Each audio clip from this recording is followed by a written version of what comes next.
Hi, and welcome to Simply Happy Conversations. I'm Narelle King, and in today's solo episode, I'll be sharing ideas to help declutter and organise your toys, storage solutions, and how to get your kids involved to help keep the space organised. So if you're wanting to reduce the overwhelm of toy clutter in your home, then this episode is for you. Welcome to Simply Happy Conversations. I'm Narelle King, wellness and organisational coach and yin and nidra yoga instructor. This podcast will help you create more time using organisational strategies so that you can start to simplify your life and prioritise your health. I'll be sharing conversations with other health and organisational experts and solo episodes with tips to help you simplify your life and prioritise your health. So thanks for joining me for today's solo episode about ideas to help declutter and organise your toys, some storage solutions, and I'll also share 3 gamification ideas to help you get your kids involved that I use with kids when I'm in the classroom, and it's to keep the space in the classroom organised, as well as I've used it with my own children over the past few years. So let's start with the problems with toy clutter. Just visualise the toy room or a space that you have most of your toys, and every single toy is out all over the floor. The boxes are all empty, and basically your child's walked in and gone, I've got nothing to play with today. And they come back to you saying, I don't know what to do. It is so overwhelming for not only us as adults, but also for kids. And so when they feel overwhelmed, their first thing that they'll say is, I'm bored or I have nothing to play with. And you may walk into this toy room and go, but there's toys everywhere. You've got so many toys. And that is the problem.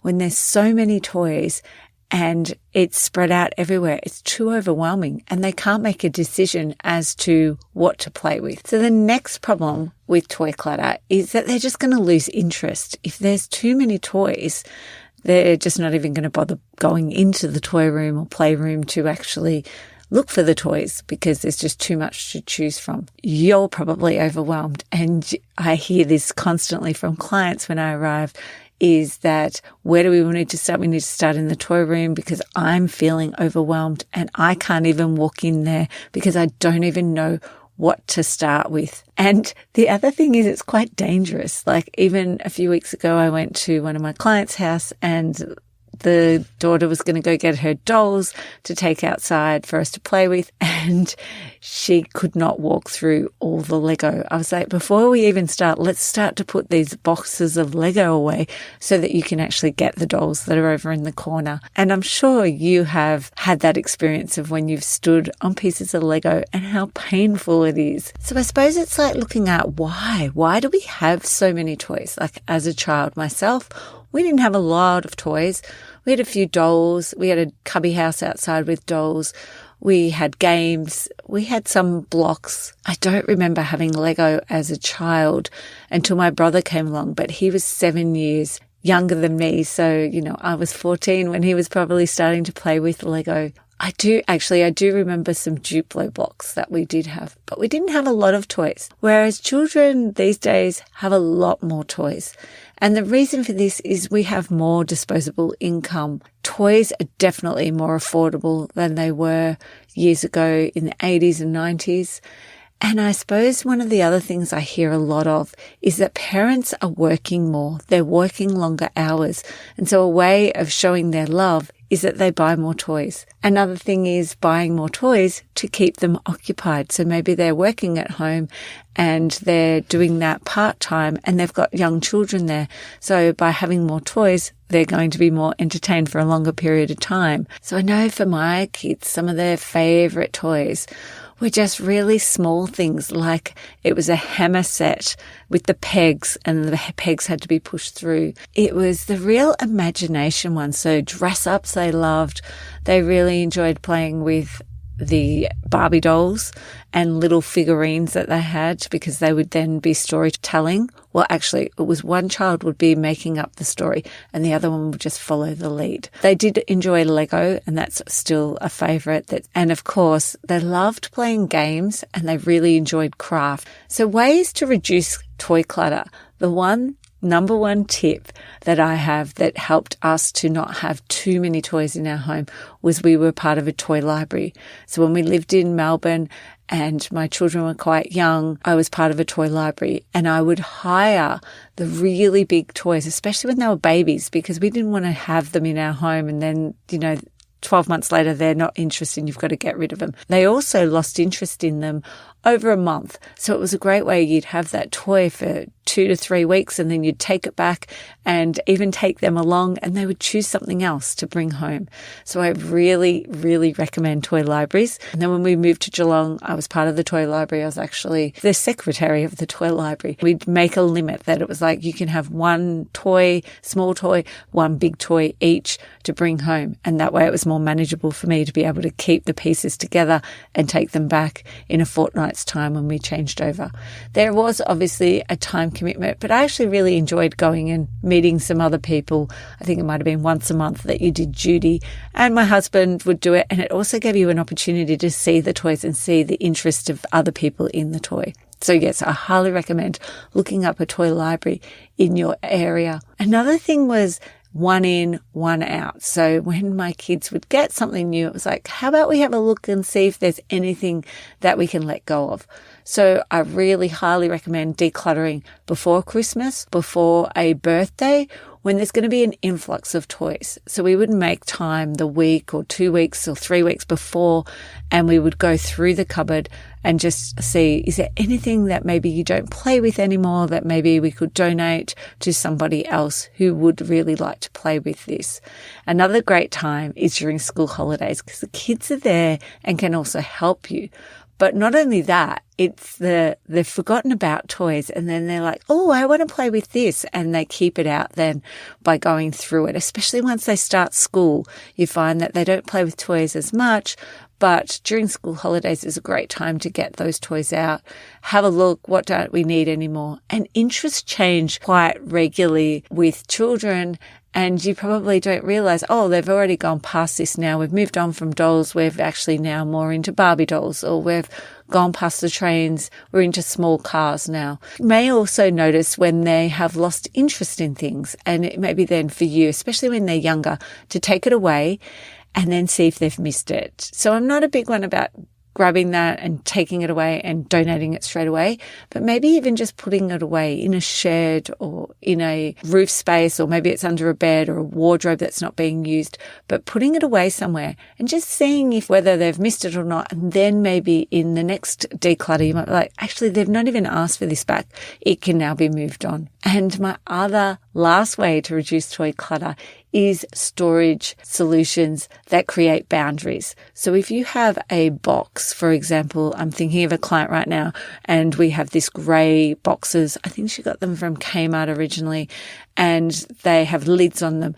That is her boundary for her Duplo blocks.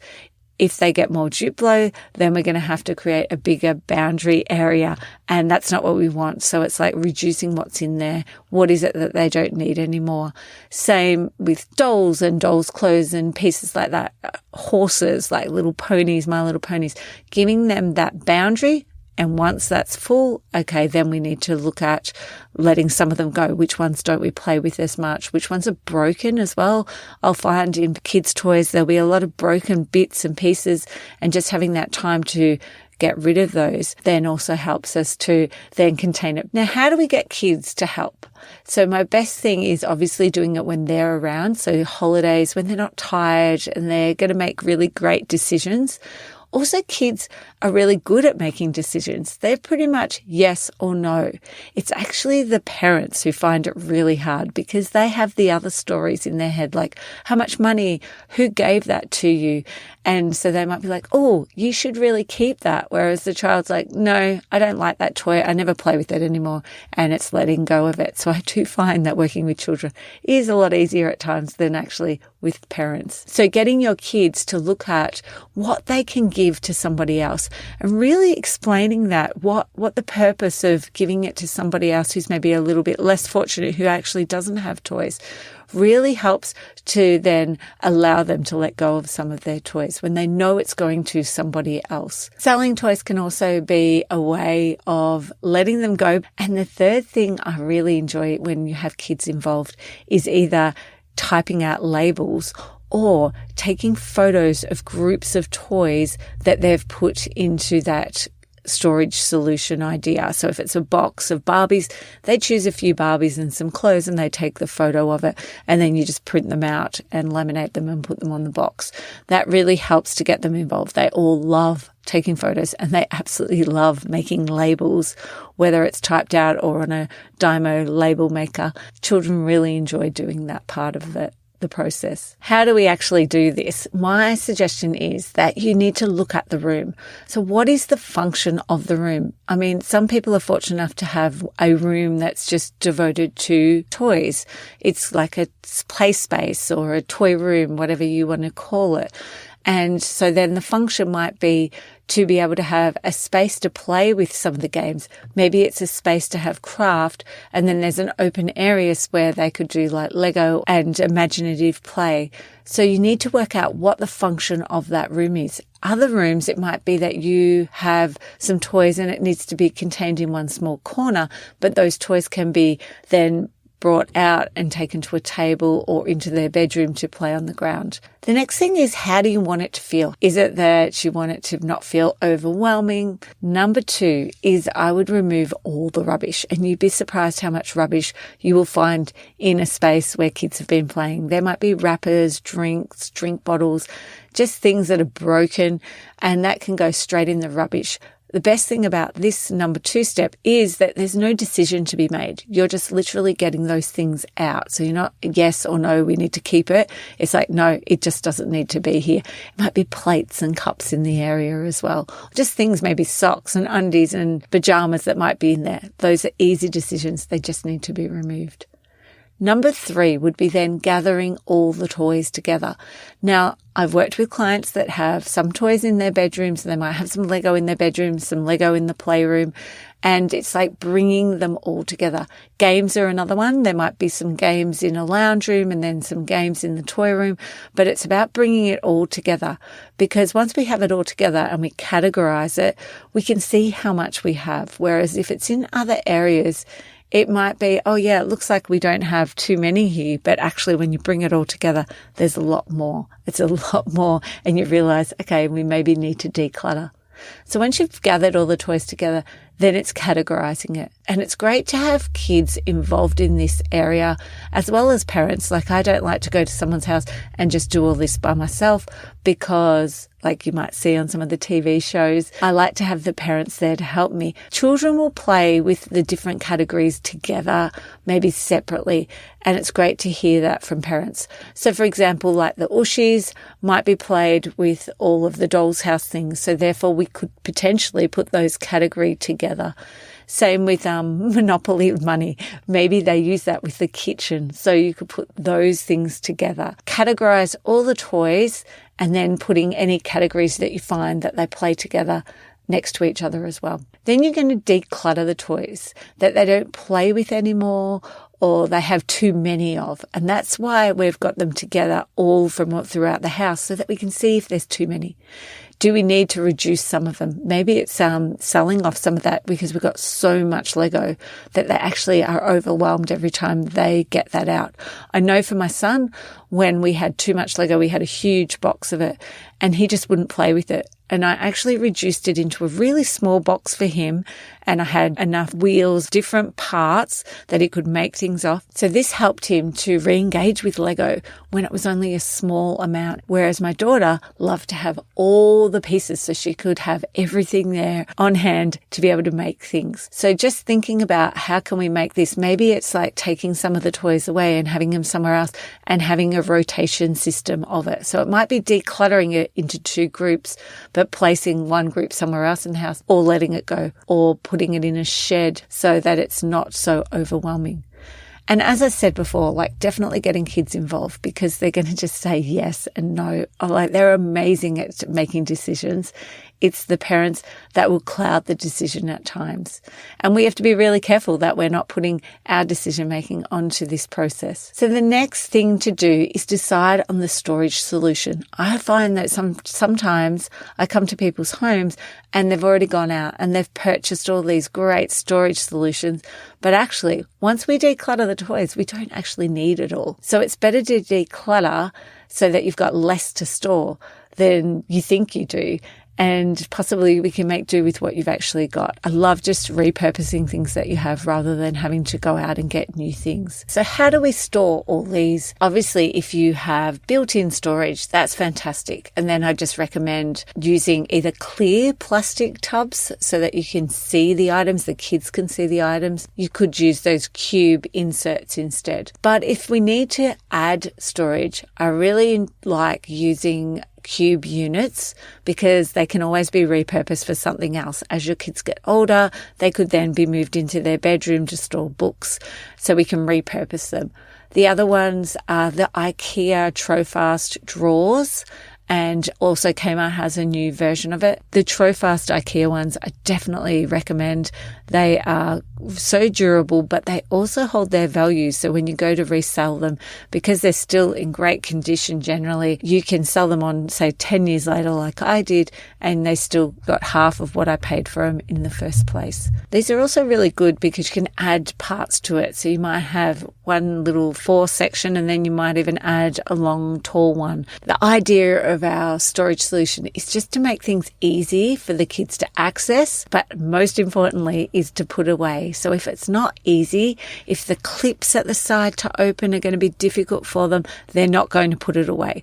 So we need to make sure that everything is easy for them to get in. Again, that's another reason why those cube units are great, because they're quite easy for kids to pull out, put everything in, and then even put it back away as well at the end. And it can be sort of smaller categories of things that you fit in there, and it's then not so overwhelming when they go to play with it.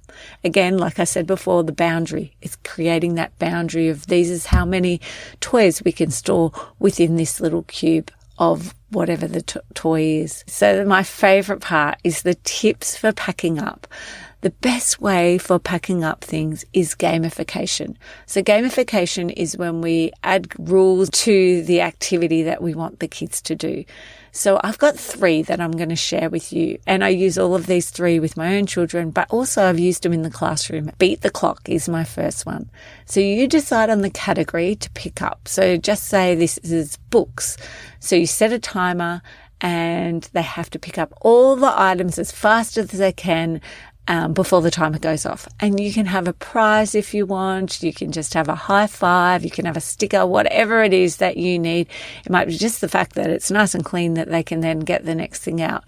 Up to you how you parent around that, but that's a great activity that works really well. It can be used in the bedroom as well to pick up clothes.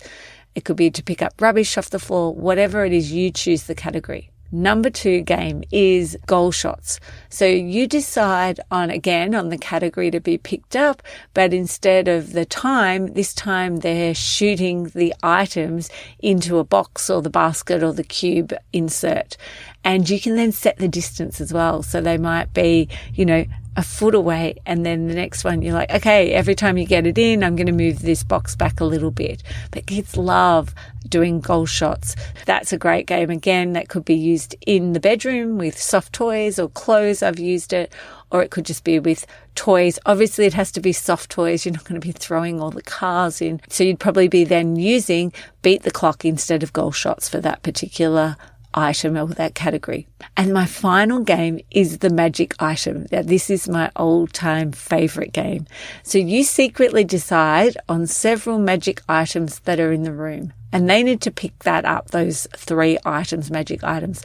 So when the child picks up the magic item, they get a prize, whatever it is that you've decided prior to starting the game. So, for example, this is when I play it in the classroom, it's the magic specks of rubbish.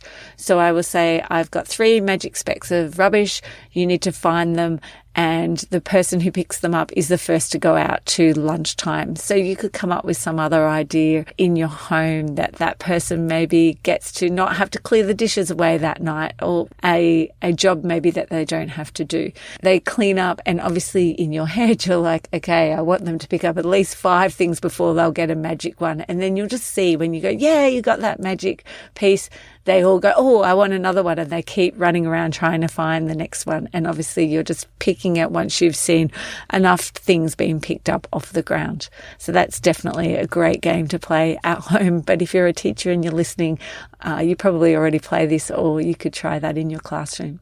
I'll just go over those tips to get started. So my first thing is looking at the function of the room and how you want it to feel. Step 2 is remove all the rubbish where there's no decisions need to be made. Step 3 would be gather all the toys together from everywhere in your house. Step 4 is categorize all those toys. Step 5 is declutter the toys that they don't play with or they don't use very often. And then decide on your storage solutions. So how you're going to actually split items, the toys that you've decided to keep. And then finally put them away into these nice new storage solutions and label them.